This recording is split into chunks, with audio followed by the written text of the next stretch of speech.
नमस्कार मित्रों, आज 2024 के कर्क राशि का राशिफल लेकर आपके सामने उपस्थित हुआ हूँ। तो बंधुओं, हमारा नमस्कार स्वीकार कीजिए और वीडियो को पूरा देखिए। कर्क राशि वाले जातकों के लिए 2000 वो आपके सामने लेकर आया हूँ। तो मित्रों, अगर अच्छा लगे तो वीडियो को लाइक कीजिए, सब्सक्राइब कीजिए, शेयर कीजिए और बेल आइकन अवश्य दबाइए और कमेंट्स भी कीजिए। अगर आपको आपकी राशि कर्क राशि है, आपको कुछ पूछना चाहता है, वीडियो के कमेंट बॉक्स में लिखिए, आपको उत्तर अवश्य मिलेगा। अगर आपको कोई परेशानी है, सुखों में परेशानी है, संतानों की परेशानी है, गाड़ी मकान की परेशानी है, शादी ब्याह की परेशानी है, शिक्षा रोजगार की परेशानी है, तो आप कमेंट बॉक्स में लिखिए, आपको उत्तर अवश्य मिलेगा। हाँ, अगर किसी को अपनी पत्रिका दिखानी है, पत्रिका का विश्लेषण कराना है, तो उचित एक हमारी फीस है, उसे देके आप अपनी पत्रिका का विश्लेषण करा सकते हैं। तो मित्रों, कर्क राशि का राशिफल हम शुरू करते हैं। मित्रों, कर्क राशि वैसे तो जल तत्व की राशि है।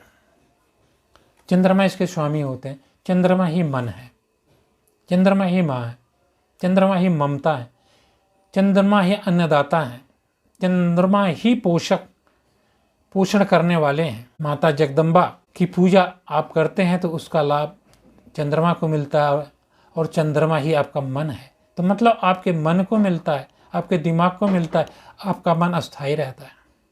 आपका मन जितना चंचल होगा उतना ही आपका नुकसान होगा, और जितना ही आप मन को शांतिपूर्वक रखेंगे उतना ही आपका व्यवसाय बढ़ेगा, कार्य बढ़ेगा, मानसिक बल बढ़ेगा, शारीरिक बल बढ़ेगा। कर्क राशि के लिए धन भाव से गुरु पंचम में बैठे हुए, गुरु की दृष्टि धन भाव पर है।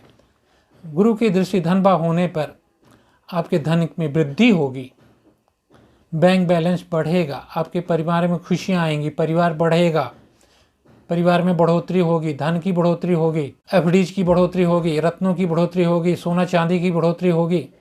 आपकी वाणी अच्छी होगी, वाणी की कटुता दूर होगी, सात्विक भोजन मिलेगा, सुंदर भोजन मिलेगा। तो आपका दिन, आपका जो है धन भाव, कुटुंब भाव, परिवार भाव, बैंक का भाव, शिक्षा की लिमिट, ये सब अच्छा रहेगा। बात करते हैं अगर आपके सुखों की।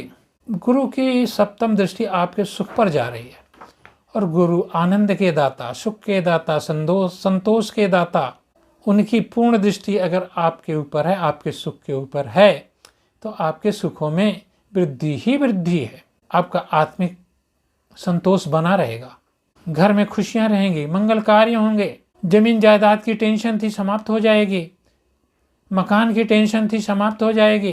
कुछ नया करना चाहते हैं, प्लॉट लेना चाहते हैं, मकान बनवाना चाहते हैं, या कई नई इन्वेस्टमेंट लैंड के लिए या प्लॉट के लिए, प्रॉपर्टी के लिए करना चाहते हैं, तो बड़ा शुभ समय है, कीजिए। बहुत ही अच्छा समय चल रहा है।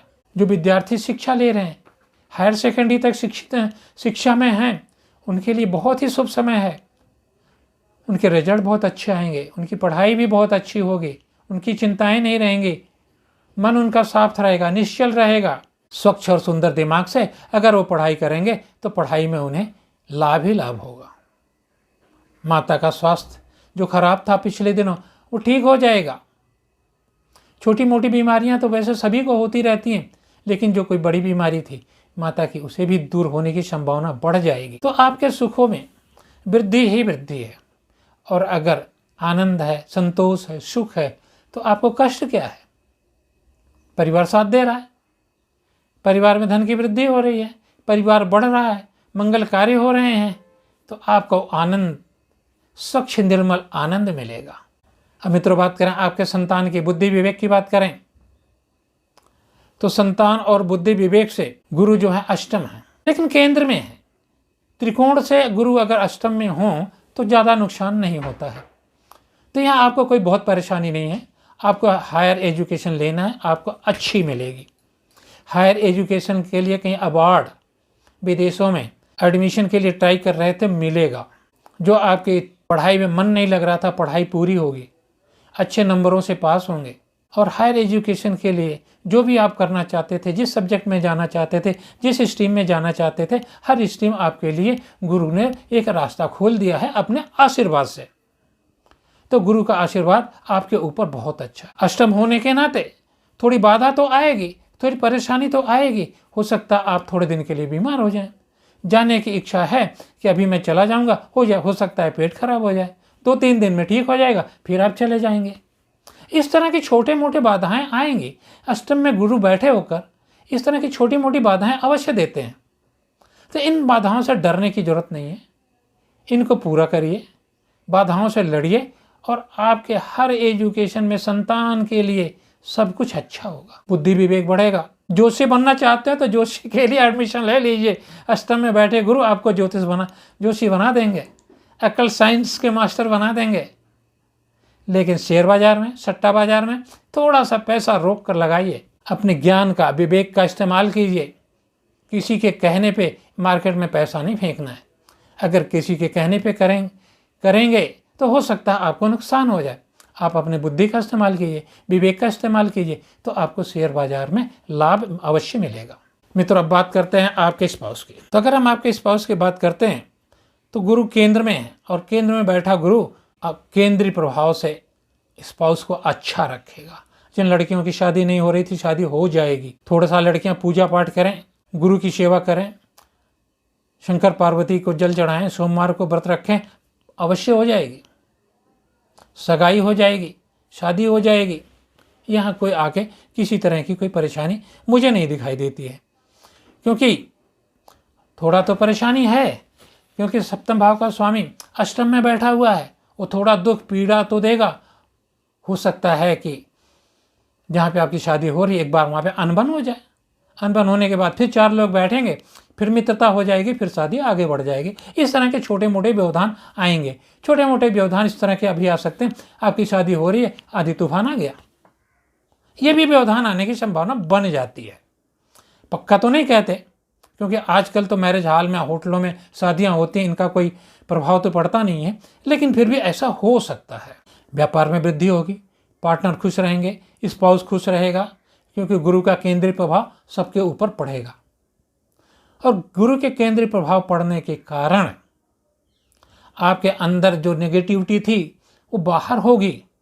स्पाउस के प्रति आपके अंदर जो नेगेटिविटी भर गई थी या आ रही थी वो समाप्त होगी। एक दूसरे में प्यार बढ़ेगा, एक दूसरे में समर्पण बढ़ेगा। और गुरु वैसे भी आदर के लिए जाने जाते हैं। अगर आप अपने स्पाउस का आदर करेंगे तो स्पाउस बहुत ही अच्छा होगा और आप सारे जीवन खुश रहेंगे। और आपको संसार के जितने भी मटीरियलिस्टिक प्लेजर हैं, सुख हैं, वो सब मिलेंगे। भौतिक सुखों में वृद्धि हो जाएगी, व्यापार में वृद्धि हो जाएगी। कहीं आना जाना है, तीर्थ यात्रा पे जाना है, लंबे यात्रा पे जाना है, विदेश जाना है, व्यवसाय के लिए जाना है, लाभ होगा। बात करते हैं भाग्य की। तो कर्क राशि वालों, इस त्रिकोण में गुरु की मीन राशि है और गुरु वहाँ से दूसरे बैठे हुए हैं, तो ये आपके लिए बहुत अच्छा। भाग्य आपका बढ़ा हुआ, भाग्य की तरफ से कोई परेशानी नहीं होगी। अब बात करते हैं कि जब गुरु का गोचर 1 मई को मेष राशि से वृष राशि में होगा तो उसके आगे का मैं हाल बताता हूँ आपको। गुरु का गोचर जब कर्क राशि वालों वृष राशि में होगा तो आपके लाभ भाव में होगा। आपका लाभ बढ़ेगा, आपका आय बढ़ेगा, आपकी इच्छा पूर्ति होगी। गुरु यहाँ के स्वामी हैं, यहाँ के कारक हैं, यहाँ के दाता ग्रह हैं, तो आपका लाभ अवश्य बढ़ेगा। कर्म आपका बढ़ा हुआ है, व्यवसाय बढ़ा हुआ है, व्यवसाय अच्छा है, नौकरी अच्छी है, तो आपको लाभ तो होना ही होना है। और गुरु तब यहाँ से बैठ के आपके संतान में, सुखों में वृद्धि कर देंगे। जो नेगेटिविटी आ रही थी, जिनकी शादियाँ नहीं हो रही थी, सगाई नहीं हो रही थी, जो परेशान थे, वो सब अच्छा हो जाएगा। धन भाव से गुरु चौथे में होंगे, तो जितनी आप मेहनत करेंगे, जितनी लगन से मेहनत करेंगे, जितनी सच्चाई से नौकरी करेंगे, उतना ही आपका धन का लाभ होगा। और वही सच्चाई, वही मेहनत, वही समर्पण आपको परिवार के साथ भी रखना है। अपनी वाणी पे कंट्रोल रखना है।